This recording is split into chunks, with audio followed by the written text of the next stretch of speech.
But before that, after weeks of speculation, Aston Villa have confirmed that Roy Keane is joining the club as assistant manager to Paul Lambert. The 42-year-old, who's also number 2 to Republic of Ireland boss Martin O'Neill, will work alongside Paul Lambert as the pair attempt to revive Villa's fortunes after a difficult 2013-14 campaign. This from Victoria Davis. Roy Keane is one of the game's most colourful and controversial characters, both on and off the field. He began his football career in England with Nottingham Forest, playing 114 games for the club before moving to Manchester United. He spent 12 years at Old Trafford, winning 7 Premier League titles, the FA Cup 4 times and the Champions League trophy. He left the club for Celtic in 2005 after criticising teammates in an interview for MUTV.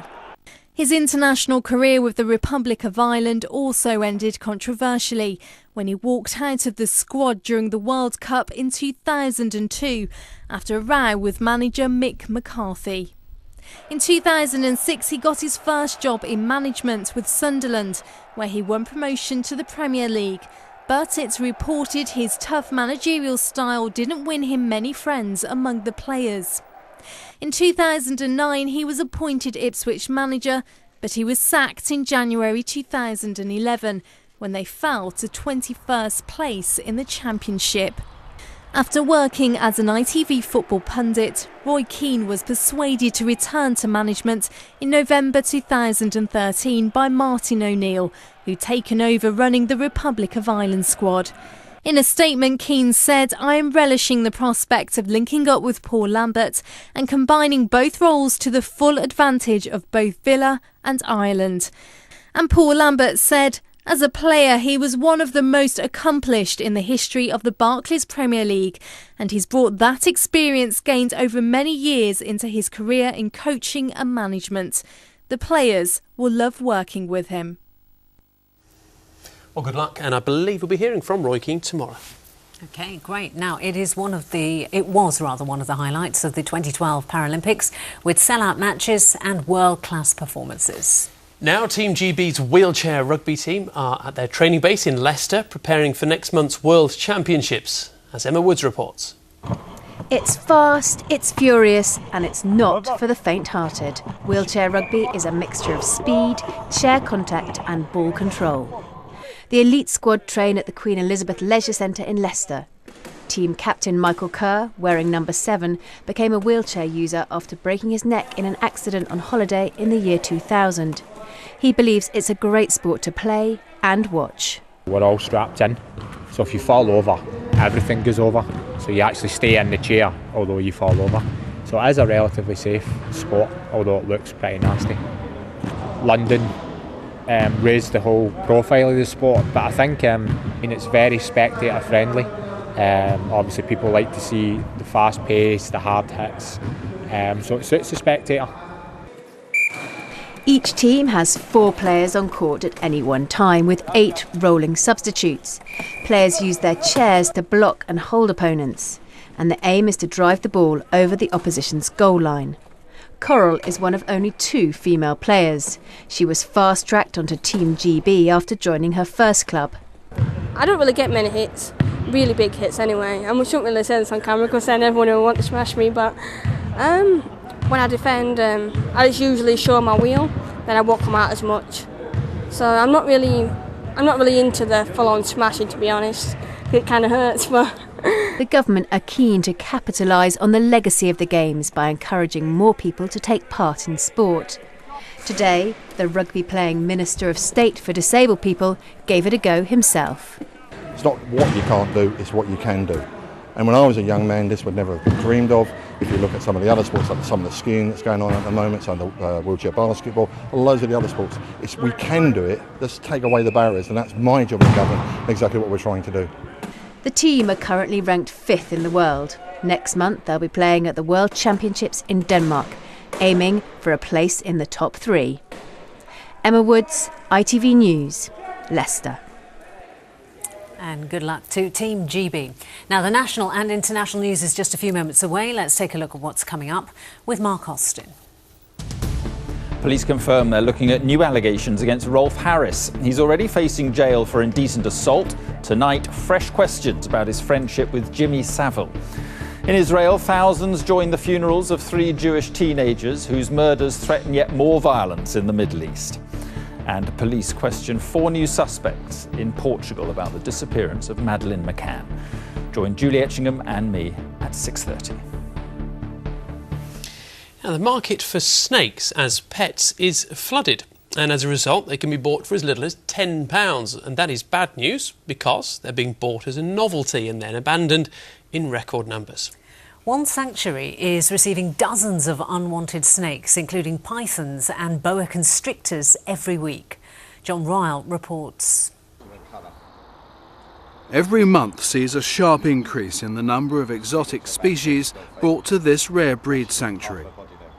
Staff here say snakes and other reptiles are being bought often for pocket money prices and kept as a novelty for a few weeks or months. They're then abandoned because they've become too aggressive, too expensive to feed, or too big. At the moment it's quite dire, especially with the exotic reptiles ranging from snakes, turtles, tortoises, terrapins. In the last month alone we've exceeded over 130 reptiles handing into our centre for various reasons. And then there are the people who don't come to centres like this. Instead they dump unwanted reptiles in the countryside or, as in one recent case, at the roadside. We had some abandoned on the motorway in a large sack, totalling 13 live snakes and 5 ones that had already passed away, that was left literally on the side of the dual carriageway. Many of the reptiles brought here have outgrown their environment. Many snakes grow to up to 10 feet. These bosque monitors reach a body length of 5 to 6 feet and can be very aggressive if not handled regularly. For the volunteers who work here, the surge in reptile numbers has its good side. There's varied varieties of snakes here. I wouldn't have the facilities to look after one. But being around these guys, it's absolutely fantastic. And yeah, you get the best of both worlds. But for the sanctuary's owner, it's bad news. The reptile's weekly food bill has topped £400. And he believes the number of reptiles being abandoned is set to rise still further. They are, he says, casualties of an increasingly throwaway society. John Ryle, ITV News. Just from watching your face as you watch that, I think it's fair to say you won't be getting a snake as a pet. No, we're very happy with the fish and we'll stay with them. Stay with it. Now, I guess snakes like it hot. Should we see if we've got any good weather in store? Here's Lucy Verasamy.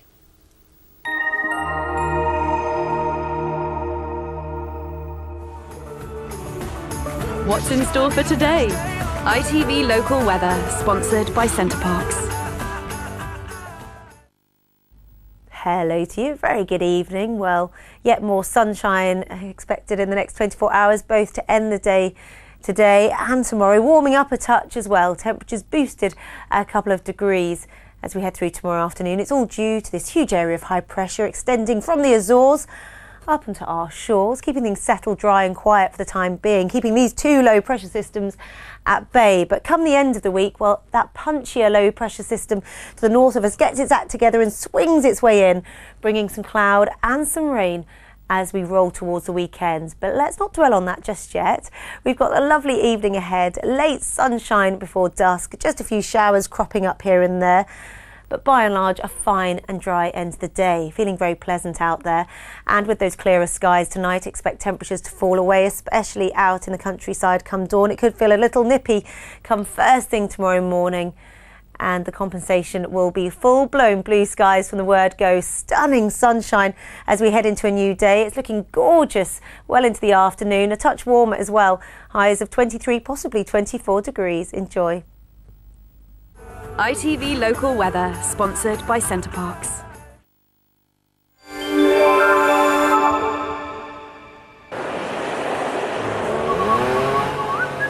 The Pollen Count, sponsored by Checkatrade.com. Checkatrade.com. Well, with the fine weather, the warm sunshine predicted in the next couple of days, expect pollen levels to rise through the roof in the next 48 hours. A little sneezy, a little sniffly for the most sensitive of us.